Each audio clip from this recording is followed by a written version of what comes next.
আর কথায় নয়, এবার সরাসরি ইরানের পক্ষে যুদ্ধে নামারই ঘোষণা দিলেন উত্তর কোরিয়ার প্রেসিডেন্ট কিম জং উন। ইরান চাইলেই ইসরায়েলকে ধ্বংস করার মিসাইল দেবে দেশটি, এমন খোলা প্রস্তাবই দিলেন বিশ্ব রাজনীতির আলোচনায় থাকা এই নেতা।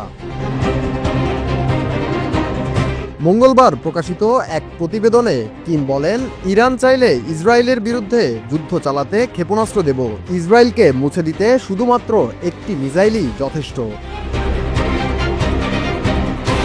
যুদ্ধের ময়দানে এক ধাপ এগিয়ে এবার ইরানের পাশে দাঁড়ালো উত্তর কোরিয়া। পারমাণবিক ও ক্ষেপণাস্ত্র পরীক্ষায় বিশ্বের নজর কাড়া কিম জং উন এবার ইরানকে ক্ষেপণাস্ত্র দেওয়ার প্রস্তাব দিলেন।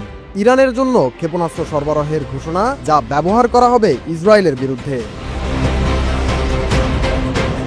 উত্তর কোরিয়ার রাষ্ট্রীয় সংস্থার সূত্রে জানা গেছে, কিম ঘোষণা দিয়েছেন, ইরান চাইলে আমরা এক বা একাধিক ক্ষেপণাস্ত্র দিতে পারি, যা এক ঝটকায় ইসরায়েলকে ধ্বংস করতে পারে।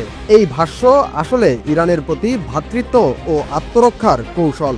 বন্ধুরাষ্ট্রের বিপদে এগিয়ে আসা কিমের জন্য নতুন কিছু নয়।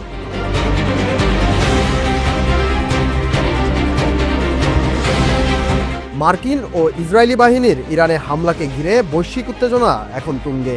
এই হামলায় নিহত হন ইরানের সর্বোচ্চ নেতা আলী খামেনি। এই প্রেক্ষাপটেই কিমের এমন হুমকি ইরানকে বিশেষ সুবিধা দিবে, এমনটাই দাবি অনেকের।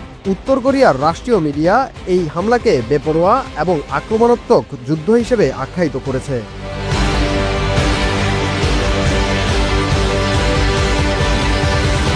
বিশ্লেষকরা বলছেন, উত্তর কোরিয়ার ক্ষেপণাস্ত্র ও প্রযুক্তি ইরানের চেয়ে অনেক উন্নত। কিমের একটি ক্ষেপণাস্ত্রেই ইসরায়েল ধ্বংস, এমন হুমকি যুদ্ধকে আরও প্রভাবিত করবে।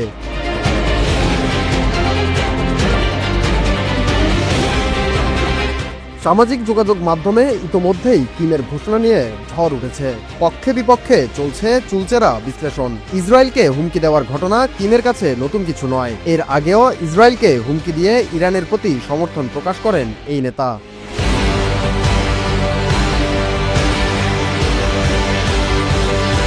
বিশ্লেষকরা বলছেন, রাশিয়া, উত্তর কোরিয়া, ইরান আর সম্ভবত চীন নিজেদের অবস্থান শক্ত করার চেষ্টা করছে। যে কোনো সময় একযোগে যুক্তরাষ্ট্র, ইসরায়েল ও তাদের মিত্রদের উপর হামলে পড়তে পারে। এদিকে যুক্তরাষ্ট্র ও ইসরায়েল ইরানকে দুর্বল করতে মরিয়া।